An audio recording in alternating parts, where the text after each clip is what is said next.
Crazy how times change. Last fall I'm a logger. This spring I'm skulking around the mountains of British Columbia training to be a guerrilla fighter. But you've got to. After Pearl Harbor, there's nothing between us and the Japanese fleet but an empty ocean. They can invade us at any time and there's nothing to stop them but us, the PCMRs. And this isn't just a drill anymore. Have you heard about the business with the fire bombs? I can't even talk about that. Someone's heard gunfire and explosions from across the lake. I mean, that phony war is getting to be pretty serious. That's the way it was in the spring of 1942. Your ordinary Canadian citizen training to be the last line of defense against an invasion everyone was sure to come. Tonight on Pioneers in Places, we tell you the story of the creation of the Pacific Coast Militia Rangers, of the Japanese terror weapon being launched against North America, and about a secret commando training operation right on the shores of Okanagan Lake. Our storyteller is Richard Smith of Peachland. How the Second World War came to the Canadian heartland, tonight on Pioneers in Places.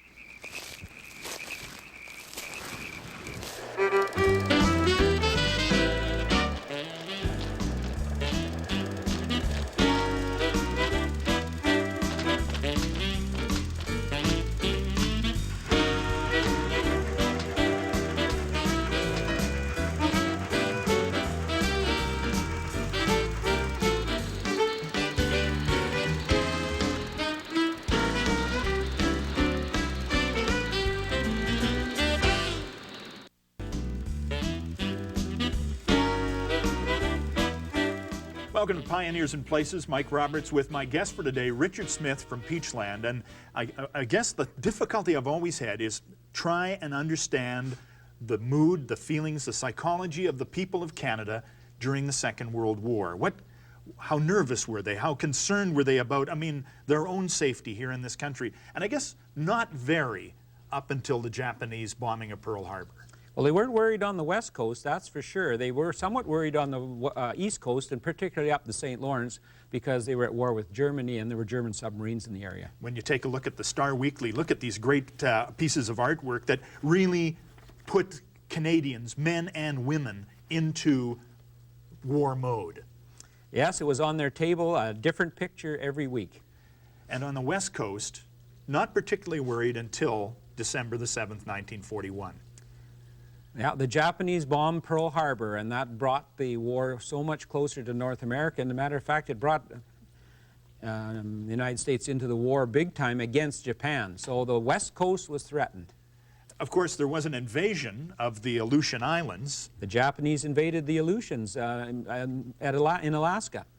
That must have just further heightened the concern of British Columbians, most of whom the young men were already serving overseas, so what could we do if we were invaded by the Japanese? Well, what we could do is have a home guard, like Britain had a home guard, but our home guard was going to be different because the men of British Columbia didn't live in cities necessarily.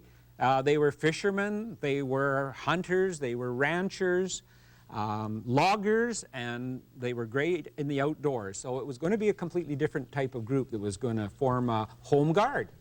And the word guerrilla army is actually used in regard to this group. What was it called when it first came out? Yes, these guerrilla fighters were going to be organized into groups in all the towns, and they were going to be called the Pacific Coast Militia Rangers. And their cap badge reflects the people that made up these groups.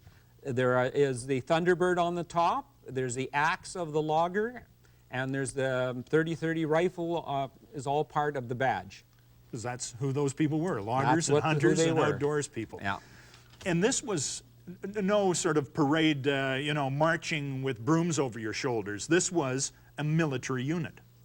Yes, this was a guerrilla unit to fight the Japanese in the bush, on the coast, in our own territory, on the terms of the Rangers.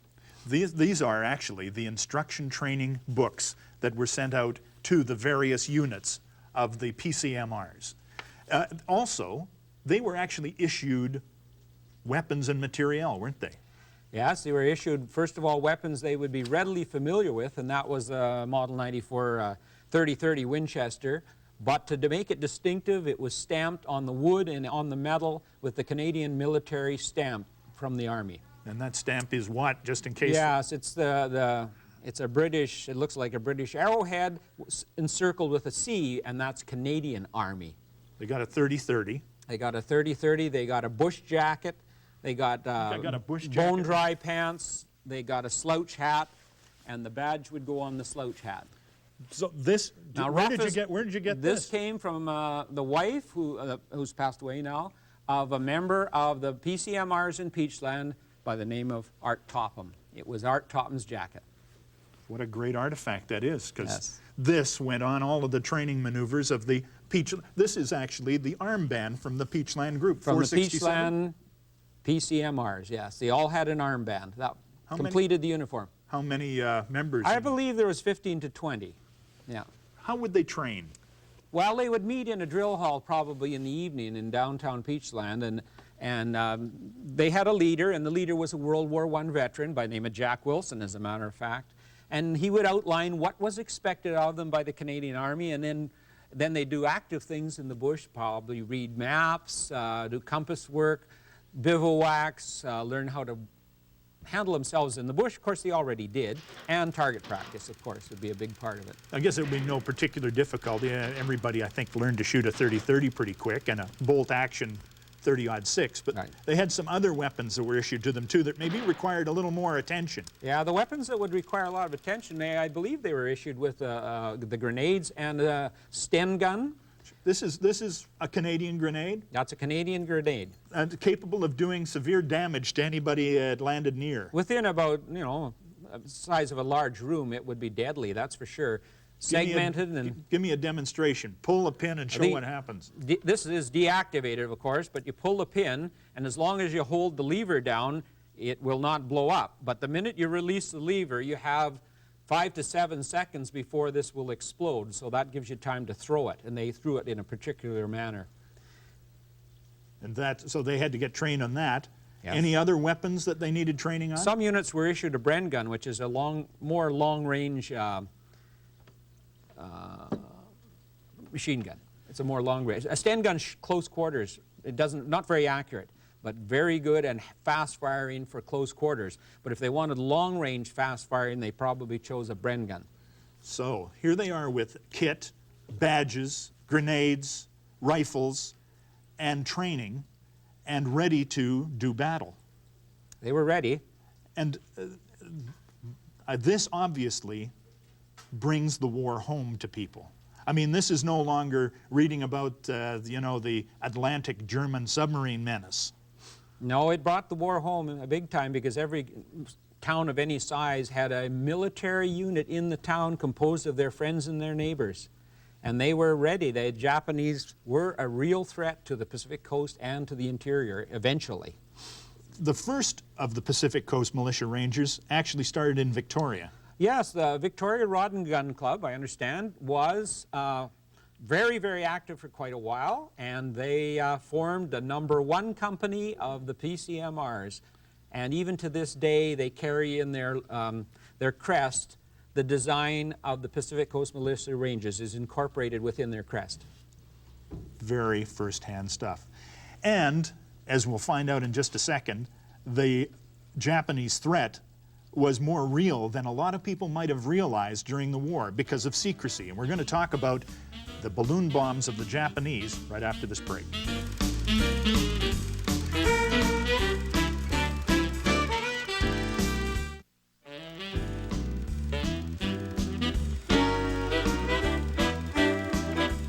Welcome back to Okanagan Pioneers and Places. Mike Roberts with Richard Smith talking about the mood in British Columbia during the Second World War, particularly after the Japanese bombed Pearl Harbor. After the PCMRs are created, a force to fight a guerrilla war in British Columbia. What other kinds of things happened in BC as a result of this war in the Pacific? Well, the Japanese had invaded and occupied islands in the Aleutians, which is in Alaska, and British Columbia felt very threatened, particularly by air and by submarines. That must have had or played a role in the whole internment of Japanese, taking them away from the coast and moving them into the interior of BC, Japanese Canadians. Yes, well, I'm sure the military felt that there would be communication between some of the Japanese and these submarines which were lurking off our coast. But they thought that there was also a threat from the air. Where did the threat come from? Well, the real threat eventually came from a top-secret assault, and that was the Japanese launched balloons from Japan that landed in British Columbia. This was right after, I guess, the Doolittle raid on Tokyo, around 1944. Yes, it was in 1944 they started, and what happened is the Japanese created about a 30-foot diameter balloon filled with hydrogen, launched from Japan. It went up into the jet stream, which moves at an incredible speed, and in about 3 to 5 days, those balloons would be landing on the west coast. British Columbia in particular we're concerned about, but the entire west coast, Oregon, Washington State, and California, and they were to light massive forest fires. So these balloons launched, would take 5 days to cross the Pacific, and then drop their armaments on this part of the country. Yes, they did, and they would come down. The Japanese knew how to make them come down with control devices on the balloon. They'd come down to the level just above the forest, and they would drop incendiary devices into the forest. And also they had bombs attached so that they would blow up the balloon when it finally landed. And if the people tried to tamper with the balloon, it would kill the people. That was the intention. How many of these balloons made it across? How many did they launch? Well, they launched about 4,000 approximately. And I think there's on record the ones that have been discovered in incidents, probably around 300. So 300 of these that we know of made it across. Did they have the desired effect? Well, I mean, what was the response of Canadians to this attack? Well, most Canadians didn't know anything about it, and probably some of them, very few of them, know anything about it to this day. But those that knew about it would not report it. They had to make sure that the Japanese never realized whether they were working or not. As it happened, it was particularly wet those years, or the time when these balloons were launched. The forests were damp, and they did not have the desired effect, but the Japanese didn't know that. And did they make it just to the coast, or how far did these balloons go? Well, that's an even more fascinating part of the story. These balloons have landed all the way from Mexico to Alaska to the Great Lakes. So that is a massive area, but they never wanted the Japanese to know where they were landing, or they might adjust things and get them right where they wanted them. But today, as a result of these things being declassified, we actually have lists showing where they landed. And I see this list shows it landed in Chase, British Columbia, in Merritt, right south of the border, Walla Walla, Washington, all around us. They were probably landing all around us, not in large quantities, but the Peachland PCMR unit, Pacific Coast Militia Rangers, their leader actually went up and investigated one of these balloons in our area. It may have been the Merritt one, or it may have been one even closer to Peachland. There's an article in the Vernon News after VJ Day that now says the Vernon Daily News was in possession of information about a Japanese balloon bomb landing near Chase, but because of security reasons, we weren't allowed to announce it at the time, but we feel we can now. They didn't apparently do much damage, but there is a tragedy associated with them in Oregon. Yes, a family went to investigate a balloon that had landed in Oregon. I think they were on some sort of outing or picnic, and they went up to this balloon and tampered with it. And because there was an anti-personnel device on it, a bomb, they triggered this, and the whole family was lost, killed. That was 6 people. 6 people died as a result of that. Yes. So what would be our defense against this? I mean, we have intercontinental ballistic missiles. This is an intercontinental balloon that, I mean, who knows how it's going to result, but what's our defense against this? Well, there's almost no defense against these balloons. There are reported incidents where Canadian forces, fighters, actually shot them down along the coast.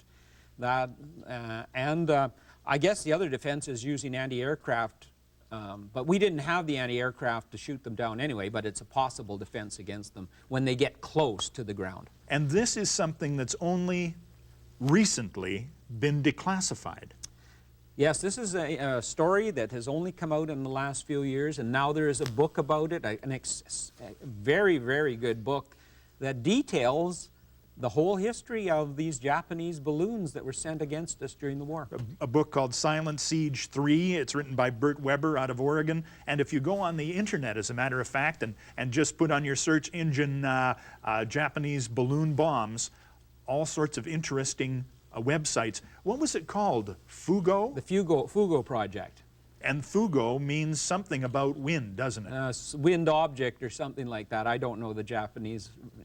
Imagine the science that the Japanese had to know about. I mean, who knew about the jet stream? Planes weren't flying up there at that time. No. But the Japanese knew, and the Japanese knew how to make that thing deliver over here. Yes, it was quite a while before the Americans realized that they didn't know about the jet stream. They didn't know its characteristics. And it was only after the balloon started landing that they realized that this existed. And they thought that these things might also be harboring disease, like they could send over a box of anthrax or something like that. So this whole concept of weapons of war, poison gas, poisonous things could be also included in these balloons. So, but again, they didn't tell people about this. This is the nervousness of war. They didn't tell people about them. They did in a funny sort of way. They said, if you see something suspicious, report it to the authorities or report it to the military. But they couldn't tell people what they were likely to encounter without revealing that the balloons were coming, were on their way, and were coming on a regular basis in 1944 and 1945. Take a break here, come back in a moment, because the Okanagan is also the site of a remarkable training base for other guerrilla fighters to be dropped behind enemy lines. We'll tell you about that right after this break.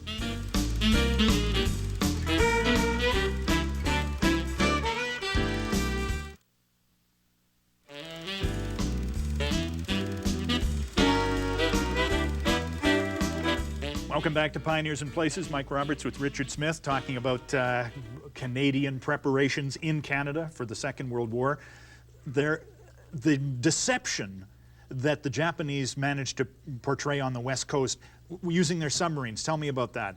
Well, the submarines would release bamboo tubes exactly the same size and shape as a periscope, weighted on the bottom, same height above the water, and the idea was to get the enemy to shell them, and they would think once they knocked one of these things out, or shelled one, or bombed one from patrol planes, that they'd actually sunk a Japanese submarine. But of course there was no submarine anywhere in the area.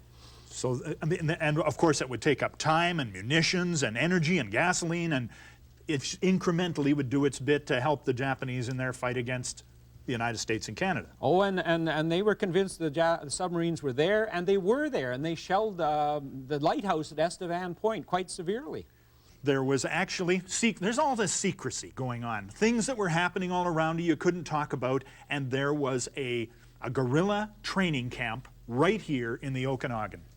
Yes, the guerrilla training camp was at Commando Bay, which is just around the Squally Point, across from Peachland, and directly across from Okanagan Lake Park. What was happening there?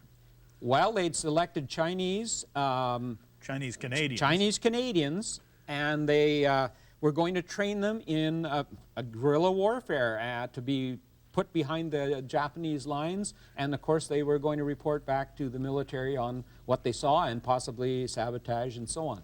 Now, the bay used to be called Goose Bay, but it was officially renamed Commando Bay in about 1986, and a whole contingent of these veterans who'd trained there came back and commemorated that event. This plaque, which we have come today to unveil, will serve to remind our fellow Canadians that almost half a century ago, we were amongst the first of the approximately 400 Chinese Canadians who served Canada well in its time of need. Now, these Chinese Canadians, this is really quite the remarkable thing, because at this time, Chinese Canadians didn't even have the vote. They weren't considered full-fledged Canadians, and yet these guys volunteered for the Canadian Armed Forces, were selected for this guerrilla organization and volunteered for it. And as a result of that, I mean, they weren't promised anything, but shortly after the war, Chinese Canadians received the vote. Yes, I know. I'm sure the Chinese played a big part in the wartime effort, and that was just one of the ways, and it's right here in our own local area. Commando Bay. Commando Bay. When these guys came back, getting a chance to talk to Douglas Jung, for example. Douglas Jung became the first Chinese-Canadian member of Parliament, and he was one of the Chinese-Canadians who trained there. And their commitment, their pride with being Canadians just shines through. Our group made more than a military contribution because it made it possible for other Chinese Canadians to serve in the armed forces. What we did was something that no amount of money could have bought, and that was a belated recognition that we were honorable people who did not hesitate to serve our country. When you're looking through the records and finding stuff, I mean, and when you see headlines like this out of the Vancouver Sun, official peace, I mean, everything hasn't been written about the Second World War in British Columbia, has it? There's a lot that hasn't been written. There's some really interesting stories. Stories like the armed diesel locomotive that went up and down the coast to protect against the Japanese invasion. And people say there were no Japanese diesel locomotives on the railways in British Columbia, but there were during the war. What do you mean, Japanese diesel locomotives? There was a diesel locomotive manned by the Canadian Army to counter the Japanese invasion, and it went up and down the coast in the Prince Rupert area. What kind of, I guess, aviation is going on out of British Columbia at this time? Defense. Well, there are fighters based up and down the coast at various airfields. There's also listening posts up and down the coast, telegraph posts that were built and manned by RCAF members. Also, flying boats there were a lot of flying boats patrolling up and down the coast. Stranraers and Cansos. Right. And every lighthouse you go to this day, has silhouettes of Japanese battleships, destroyers, airplanes. Everybody was being, harnessed to get into the war against the Japanese. Right. It was a very, very serious effect, a serious thing that was happening here, and it was so serious that with their invasion of Alaska, the Aleutian Islands, the Alaska Highway was built, and that also affected British Columbia in a big way. Yeah, wasn't that built in 6 weeks or something? Some incredibly short period of time? Maybe 6 months, maybe, but it was it marshaled the forces. It was the first mega project. It was definitely a mega project, and huge, and it went a long, long ways from British Columbia into Alaska. Richard Smith, thank you very much for bringing all of this to my attention, the Pacific Coast Militia Rangers, the balloon bombs, and Commando Bay. Thank you very much. Thank you. We'll be back again next time with another Pioneers in Places. We'll see you then.